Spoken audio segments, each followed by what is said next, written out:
আসসালামু আলাইকুম, কেমন আছেন সবাই?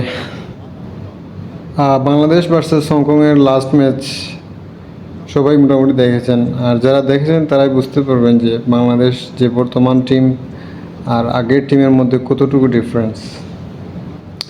বাংলাদেশের খেলা দেখলাম প্রায় 2 ঘন্টার মতো। কোনো অংশেই মনে হয়নি যে এটা বাংলাদেশ। বাংলাদেশের পাসিং, ডিফেন্ডিং, অ্যাটাকিং, এই প্লেয়ারদের মধ্যে একটা আন্ডারস্ট্যান্ডিং, মানে ইট ওয়াজ লিটারালি আউটস্ট্যান্ডিং। আর প্রথম ফার্স্ট হাফে বাংলাদেশ হংকং দুদলই অ্যাটাকিং ছিল। আর আর সেকেন্ড হাফে সামিতের ফাউল করার পরে যখন হংকংয়ের একটা প্লেয়ার লাল কার্ড পায়, তখন হংকং অনেকটাই ব্যাক ফুটে চলে যায়। যদিও বাংলাদেশের জন্য একটা সুযোগ ছিল এই ম্যাচটা জেতার,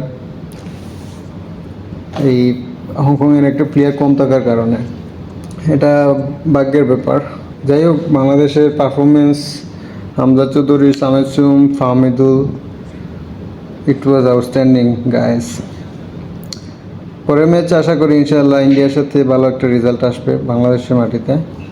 আর এই টিমের জন্য শুভকামনা ভবিষ্যতের জন্য। আশা করি ভালো কিছু হবে ইনশাআল্লাহ। বাংলাদেশের সাথে থাকুন, বাংলাদেশ এই টিমকে সাপোর্ট করুন, বাংলাদেশ অনেক এগিয়ে যাবে।咁呢邊個波就搶到嘅，最後呢個波可惜就笠得啱噶啦，係腳風唔係好順啊，咁啊就到連路呢個波，只要笠得準嘅話咧，就呢個波就咩啊，就可以係費南道啊，冇錯。哇！呢下戳埋嗱，如果粒中的我，你拋開比數咧，成件事爭好遠。咁啊之後咧，費南道由於亦都似乎有啲受傷啦嚇，咁所以到咧就退下火線啦，換入咗上場連中3元嘅功臣啊，大紅人就李小恆噃。然之後有幾多白手一次機會啦，護墊一個傳送到埋嚟，嗱呢下就好毒㗎嚇，咁但係就遠處或者伊斯林就接應唔到，已經響起警號㗎啦！呢個波咧，其實香港隊好多球員喺度啊，都俾佢 send 到個波埋嚟。最後呢個波其實佢係掂到㗎，不過就撻咗 Q 咁解啫嚇。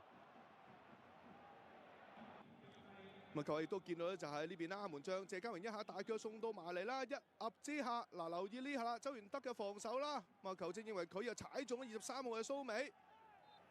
咁啊，吹罰之下仲要黃牌，兼且上半場由於周元德已經有牌在身，結果就2黃就變成1紅。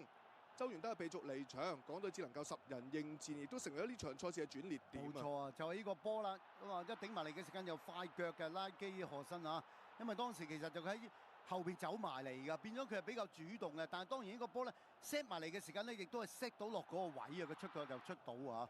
係啊，咁啊先見到就快謙一下大腳長傳。